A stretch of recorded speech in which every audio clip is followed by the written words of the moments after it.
Welcome to Parashat Vayera. In this week's Torah portion, we see how Avraham Avinu brings people closer to God's knowledge through acts of kindness and chesed, showing the love that Hashem has for the world.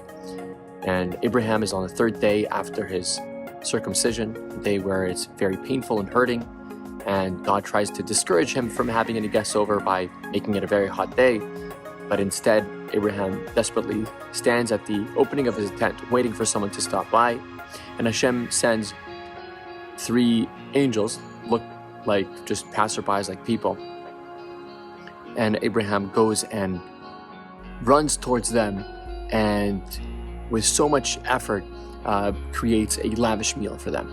It says that Abraham runs to the barn. He goes, gets 3 cows so that he could have the 3 choicest meats from each cow, and he runs back and forth. He tells Sarah to make enormous amounts of ugot, of cakes, and of bread, and everything is in huge quantities in order to honor the guests who are coming to his home. All in but the water.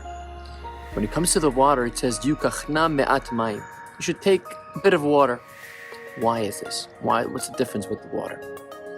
So our sages tell us that everything that we mentioned was done by Abraham or his wife.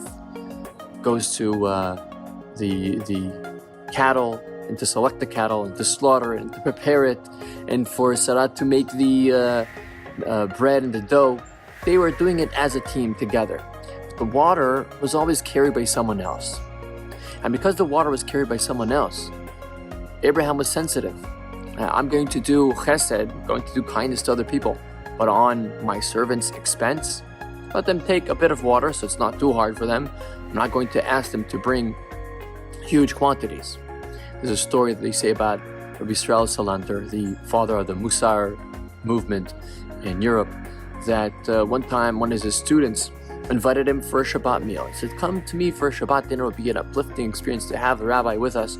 And he inquired about the meal. So tell me a bit how you run your Shabbat meals.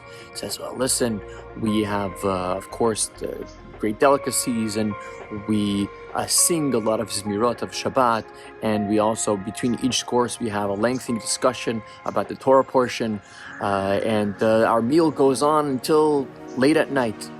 Rabbi said, you know what, it sounds good, I'll come to you, but on condition that you shorten your meal by 2 hours. It's 2 hours, really? Okay, fine. We want the rabbi to come over. Of course, we'll accommodate. And the rabbi comes to the meal, and they have, course after course is brought out without too many interruptions, without too many divrei Torah, until it's time to leave. The rabbi says, "Could I please call, your the woman who's helping you in the kitchen, the woman that you're hiring to help you? Could you please call her out?" And he says, "I apologize," says to the woman, "that I have made such a rushed service. You probably had to work harder for that." She says, no, Rabbi, thank you so much. Usually, Friday is a very long day. I'm here from the beginning of the day, and I'm on my feet the whole day. And by the time Shabbat meal comes, and it's really long, and I get home very late at night. So thank you for making a rush service. Now I could get back home to my family and start my meal on time and enjoy my Shabbat as well. And that was the message that Rabbi had for his student. Make chesed, enjoy the Shabbat, enjoy whatever you need to, but not at other people's expense. Whenever there's another person involved over here, we have to think, am I making myself convenient? Am I doing mitzvot, but with using other people?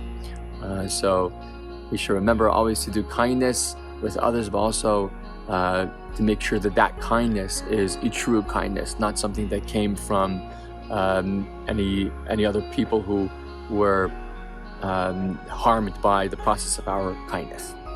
Wishing you all a Shabbat Shalom.